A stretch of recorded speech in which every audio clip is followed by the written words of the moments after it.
अस्सलाम वालेकुम। हम बैलेंसिंग ऑफ रिडॉक्स रिएक्शंस की बात कर रहे थे कि हम कैसे रिडॉक्स रिएक्शन को ऑक्सीडेशन नंबर मेथड के ज़रिए बैलेंस करेंगे। तो हम 3 रूल्स पढ़ चुके थे और यहाँ तक तीसरे रूल तक हमने आइडेंटिफाई कर लिया था कि जिंक 0 से 2+ तक ऑक्सीडाइज हुआ है, तो जिंक से ये जिंक नाइट्रेट में कन्वर्ट होने के दौरान ये ऑक्सीडाइज हुआ है, ये रिड्यूसिंग एजेंट है। नाइट्रोजन 5+ से 2+ तक इसका ऑक्सीडेशन नंबर डिक्रीज हुआ है, तो नाइट्रोजन रिड्यूस हुआ है। नाइट्रोजन की वजह से तमाम नाइट्रिक एसिड रिड्यूस हुआ है, तो नाइट्रोजन रिड्यूस होने की वजह से ऑक्सीडाइजिंग एजेंट हो गया और इसकी वजह से तमाम नाइट्रिक एसिड ऑक्सीडाइजिंग एजेंट हो गया और इसलिए हम नाइट्रिक एसिड को ऑक्सीडाइजिंग एजेंट के तौर पर यूज़ करते हैं। अब चौथा रूल जो है,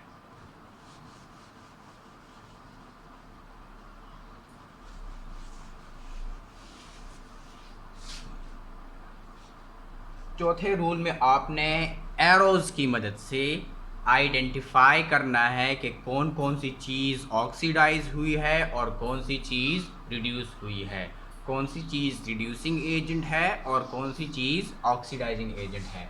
तो इसी रिएक्शन को दोबारा लिखें चौथे रूल में। द फोर्थ रूल इज़ कि आप पूरे रिएक्शन में एरोज़ के ज़रिए ऑक्सीडाइजिंग एजेंट और रिड्यूसिंग एजेंट को एरोज़ की मदद से जो है वो आइडेंटिफाई करेंगे कि कौन सी चीज़ रिड्यूस हुई है और कौन सी चीज़ ऑक्सीडाइज हुई है। तो जिंक, इसका ऑक्सीडेशन नंबर 0 था, ये नाइट्रिक एसिड के साथ रिएक्शन कर रहा था जिसमें हाइड्रोजन 1+ था, ऑक्सीजन 6- और नाइट्रोजन 5+। ये रिएक्शन करके क्या बना रहे थे? जिंक नाइट्रेट बना रहे थे। नाइट्रेट पे 2- जिंक पे 2+ प्लस नाइट्रिक ऑक्साइड नाइट्रोजन पे 2+ और ऑक्सीजन पे 2- एंड प्लस वाटर 2 हाइड्रोजन पे 2+ और 1 ऑक्सीजन पे 2-। यहाँ पर जिंक 0 से 2+ तक इसका ऑक्सीडेशन नंबर इंक्रीज हुआ है, तो एरो की मदद से हमने जाहिर कर लिया है कि ये ऑक्सीडाइज हुआ है। तो जब ये ऑक्सीडाइज हुआ है तो ये क्या हो गया? ये रिड्यूसिंग एजेंट हो गया, दूसरे को इसने रिड्यूस कर दिया। इसी तरह नाइट्रोजन का 5+ से 2+ तक डिक्रीज हुआ है, नाइट्रिक एसिड से नाइट्रिक ऑक्साइड में कन्वर्ट होने के दौरान इसका ऑक्सीडेशन नंबर 5+ से 2+ तक डिक्रीज हुआ है, जो हमने एरो के ज़रिए जाहिर कर दिया है। तो ऑक्सीडेशन नंबर डिक्रीज होने की वजह से 5+ से 2+ तक ये क्या हो गया? ये रिड्यूस हो गया। और चूंकि ये रिड्यूस हुआ है तो दूसरे को इसने ऑक्सीडाइज कर दिया है, तो ये ऑक्सीडाइजिंग एजेंट हो गया। तो जिंक ऑक्सीडाइज हुआ है, reducing agent. Nitric acid reduce हुआ है, तो ये ऑक्सीडाइजिंग एजेंट। अब चौथे रूल में हमने एरोस के ज़रिए ऑक्सीडेशन और रिडक्शन को जाहिर कर दिया है। अब पांचवें रूल में हमने इनको अलग अलग लिखना है। पांचवें रूल में हमने इन दोनों रिएक्शंस को अलग अलग लिखना है।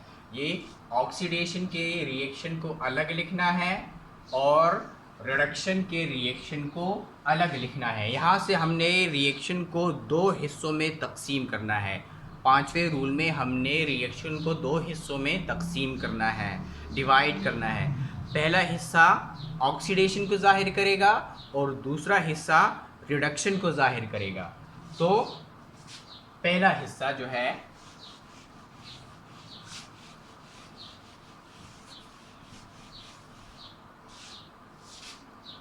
यहाँ पर जिंक, पांचवें रूल में हमने इनको अलग लिखना है। तो जिंक 0 से 2+ तक ऑक्सीडाइज हुआ है, तो इसको अलग लिखना है। जिंक 0 से जिंक 2+ में कन्वर्ट हुआ है, तो जिंक ऑक्सीडाइज हुआ है, इसको हमने अलग लिखा है। तो 2+ चार्ज क्यों आया है? क्योंकि इसने 2 इलेक्ट्रॉन्स लॉस किए हैं।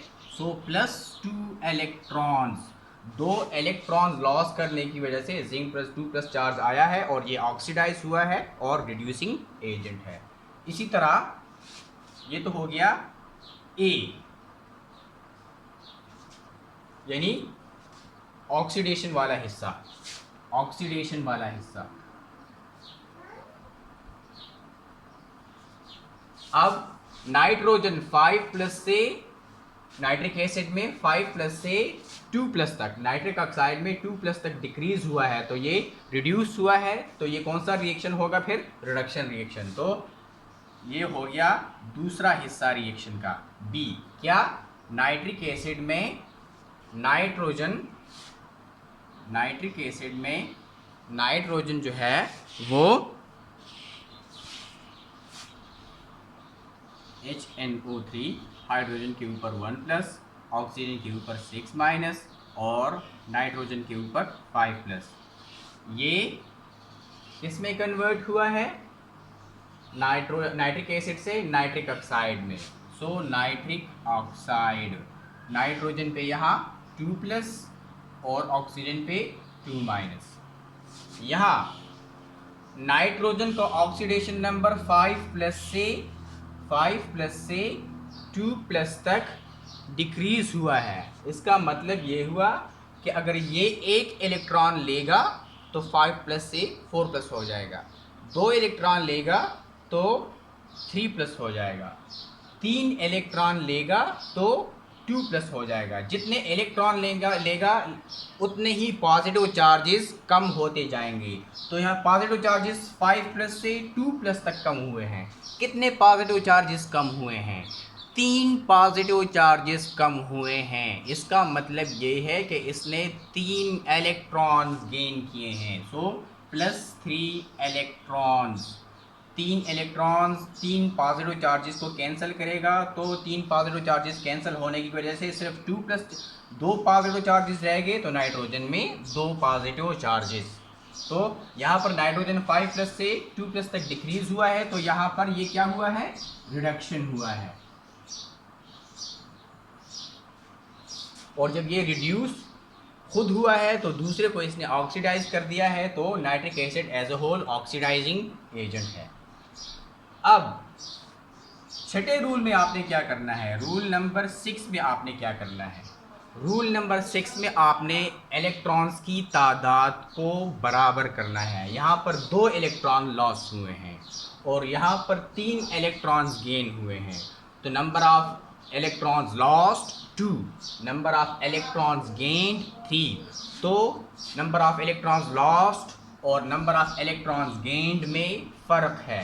तो आपने number of lost electrons and number of gained electrons, इनकी तादाद को बराबर करना है। इनकी तादाद को कैसे बराबर करेंगे?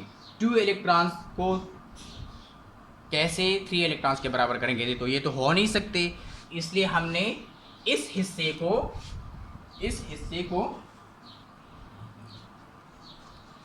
जो ऑक्सीडेशन वाला हिस्सा है,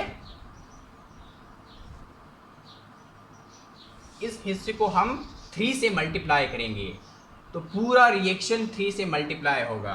तो जब हम 3 से मल्टीप्लाई करेंगे तो 3 जिंक भी 3 हो जाएंगे, जिंक आयंस भी 3 हो जाएंगे, और जब ये 3 2 इलेक्ट्रॉन्स के साथ मल्टीप्लाई करेगा तो ये 6 इलेक्ट्रॉन्स हो जाएंगे। इसी तरह ये ऑक्सीडेशन वाला हिस्सा हो गया और ये अब रिडक्शन वाला हिस्सा। इसको आप यहाँ पर इलेक्ट्रॉन 3 है, तो 2 को हमने 3 से मल्टीप्लाई किया था तो 6 इलेक्ट्रॉन्स आ गए थे। यहाँ हम 3 को 2 से मल्टीप्लाई करेंगे। जब हम 3 को 2 से मल्टीप्लाई करेंगे तो ये भी 2 मल्टीप्लाइड बाई 3, इलेक्ट्रॉन्स 3 हो जाएंगे, नाइट्रिक एसिड 2 हो जाएंगे और नाइट्रिक ऑक्साइड भी 2 हो जाएंगे। ये नंबर जो है 3 या 2, ये सिर्फ इलेक्ट्रॉन्स के साथ मल्टीप्लाई नहीं होगा, बल्कि जितने रिएक्टेंट्स हैं और जितने प्रोडक्ट्स हैं, ये नंबर्स उनके साथ भी मल्टीप्लाई होंगे। ये हमने मुख्तलिफ नंबर्स के साथ मल्टीप्लाई क्यों किया? हमने मुख्तलिफ ऑक्सीडेशन के रिएक्शन को और रिडक्शन के रिएक्शन को हमने मुख्तलिफ नंबर से 3 या 2 से या कोई और होल नंबर जो है उससे मल्टीप्लाई किया है। क्यों? इसलिए ताकि इलेक्ट्रॉन्स लॉस्ट यानी जो इलेक्ट्रॉन लॉस्ट हुए हैं और जो इलेक्ट्रॉन गेन हुए हैं उनकी तादाद बराबर हो जाए। उनकी तादाद को बराबर करने के लिए हमने इनको मुख्तलिफ नंबर से मल्टीप्लाई किया है। तो छठे रूल में आपने क्या करना है, ऑक्सीडेशन का जो हाफ रिएक्शन है और रिडक्शन का जो हाफ रिएक्शन है उसको आपने एक ऐसे नंबर से मल्टीप्लाई करना है ताकि नंबर ऑफ इलेक्ट्रॉन लॉस्ट और नंबर ऑफ इलेक्ट्रॉन्स गेन्ड इनकी तादाद बराबर हो जाए। और यही इस तरीके का एक बेस है, यही इस तरीके की बुनियाद है कि आपने इलेक्ट्रॉन्स को बराबर करना है। इसलिए आपने कुछ ऐसे नंबर चुनने हैं जिसके ज़रिए आप जिनसे आप मल्टीप्लाई करें तो इनकी तादाद बराबर हो जाए। यही इस तरीके की बुनियाद है। अच्छा, तो अब इस ओवरऑल रिएक्शन को लिखें। ये ऑक्सीडेशन हाफ रिएक्शन, ए ऑक्सीडेशन हाफ रिएक्शन और बी रिडक्शन हाफ रिएक्शन। तो नेट रिएक्शन क्या आएगा? नेट रिएक्शन पहले आप इनको नंबर से मल्टीप्लाई कर दें। तो 3 मल्टीप्लाइड बाय 1 जिंक तो क्या हो जाएंगे? 3 zinc atoms. 3 multiplied by 1 zinc ion क्या हो जाएंगे? 3 zinc ions plus 3 multiplied by 2 electrons. तो 3 मल्टीप्लाइड बाय 2 6 इलेक्ट्रॉन्स। इसी तरह ये हो गया सी, हमारे साथ हो गया सी, जो कि किसको जाहिर करता है? ये जाहिर करता है ऑक्सीडेशन हाफ रिएक्शन को। इसी तरह अब रिडक्शन हाफ रिएक्शन बी जो है उसको आपने 2 से मल्टीप्लाई करना है। सो 2 मल्टीप्लाइड बाय HNO3 तो क्या आ जाएगा? 2HNO3 plus 2 multiplied by 3 electrons. So 2 multiplied by 3 6 electrons